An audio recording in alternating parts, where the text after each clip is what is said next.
Bayangkan, kamu bangun tidur, buka HP, cari info di Google, cek Gmail, nonton YouTube, buka Maps, semuanya produk satu perusahaan, Google. Tapi bagaimana bisa satu nama menguasai hampir seluruh dunia digital kita? Apakah ini hasil inovasi atau strategi tersembunyi?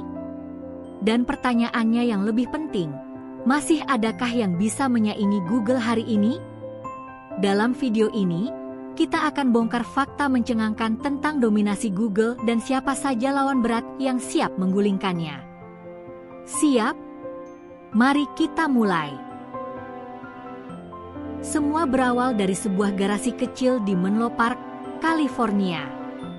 Tahun 1998, dua mahasiswa Stanford, Larry Page dan Sergey Brin, menciptakan proyek mesin pencari bernama Backrub yang kemudian berubah nama menjadi Google, diambil dari kata Gogol, istilah matematika untuk angka 1 diikuti 100 nol.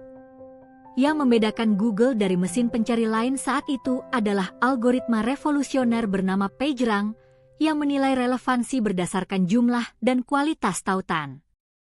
Sederhana, tapi sangat efektif. Dalam waktu singkat, Google menggeser raksasa seperti Yahoo, AltaVista, dan AskJFS. Dari pencarian, Google berekspansi ke segala lini, Gmail, Google Maps, Android, Chrome, YouTube, bahkan kecerdasan buatan dan komputasi kuantum. Dan semua itu tetap disatukan dalam satu misi, mengorganisasi informasi dunia dan membuatnya dapat diakses dan berguna untuk semua orang. Siapa sangka, dari garasi sempit, Google kini jadi pintu gerbang dunia digital kita. Dan dominasi itu baru saja dimulai. Google bukan sekadar pintar dalam teknologi, tapi juga jenius dalam strategi bisnis. Salah satu langkah kunci mereka adalah mengakuisisi segalanya yang berpotensi jadi ancaman atau peluang. Contohnya, YouTube. Dulu hanyalah platform video kecil. Tapi Google melihat potensi besar, membelinya di tahun 2006, dan kini jadi raja konten dunia. Android bukan buatan Google, tapi dibeli dan dikembangkan menjadi sistem operasi paling populer sejagat. Lalu ada Google Ads dan AdSense, mesin uang raksasa yang membuat Google jadi dewa iklan digital. Setiap pencarian yang kamu lakukan bisa jadi uang untuk mereka. Tak cukup di sana. Google juga menciptakan produk gratis seperti Gmail, Google Docs, Google Maps, hingga Google Drive. Tapi ingat, kalau kamu tak membayar produk, bisa jadi kamulah produknya. Data pengguna menjadi bahan bakar untuk personalisasi iklan dan kecerdasan buatan mereka. Yang paling cerdas? Semuanya saling terhubung. Login satu akun Google, kamu otomatis masuk ke seluruh layanan. Integrasi ini bukan hanya kenyamanan, tapi cara halus untuk membuat pengguna terjebak dalam ekosistem Google. Dengan strategi seperti ini, tak heran jika Google bukan cuma mendominasi, tapi hampir tak tergantikan di dunia digital modern. Google memang raksasa, tapi bukan berarti tak punya lawan. Di balik dominasi itu, ada sejumlah pemain besar yang diam-diam atau terang-terangan mencoba merebut tahta. Pertama, Microsoft dengan mesin pencari Bing. Lewat integrasi dengan Windows, Cortana, dan browser Edge, Bing terus mencoba merebut pasar pencarian.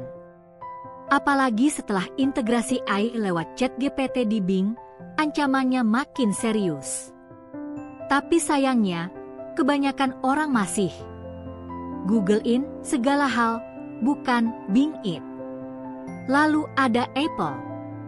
Walau tak punya mesin pencari sendiri, Apple sangat berkuasa di sisi perangkat dan ekosistem.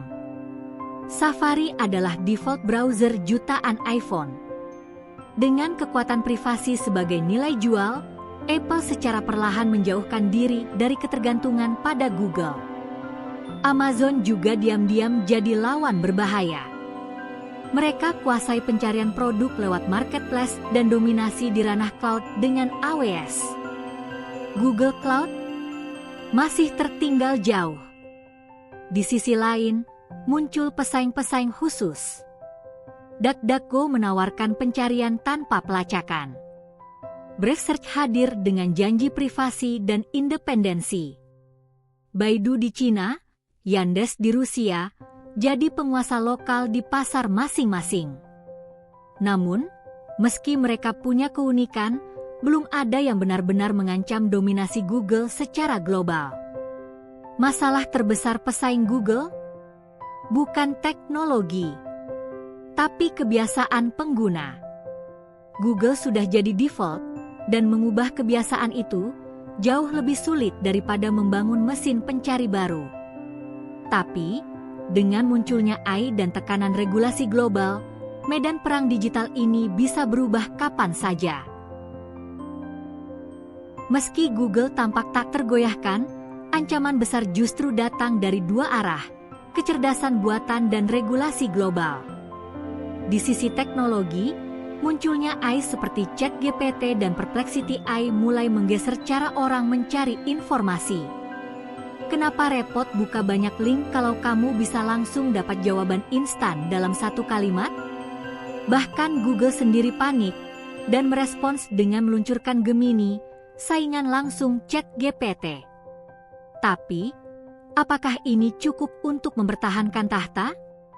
Sementara itu, dari sisi hukum, Google terus dihantam isu monopoli.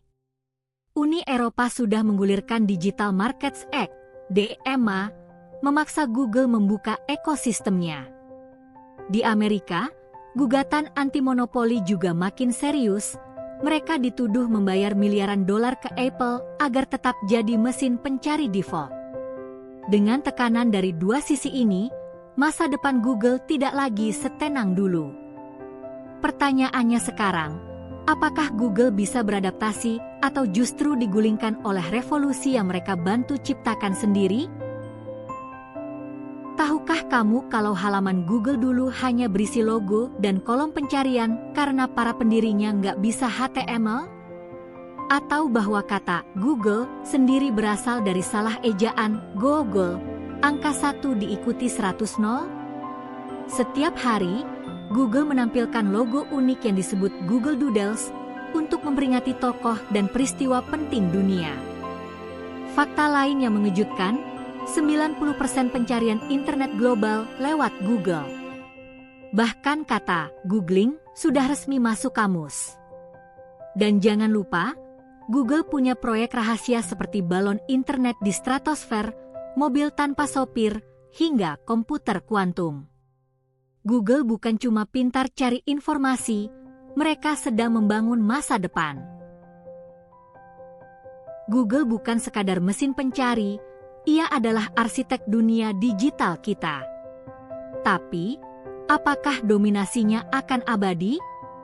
Kalau kamu suka bahas topik teknologi seperti ini, jangan lupa like, komentar pendapatmu, dan subscribe sekarang juga. Karena di sini, kita bahas teknologi tanpa basa-basi. Sampai jumpa di video selanjutnya.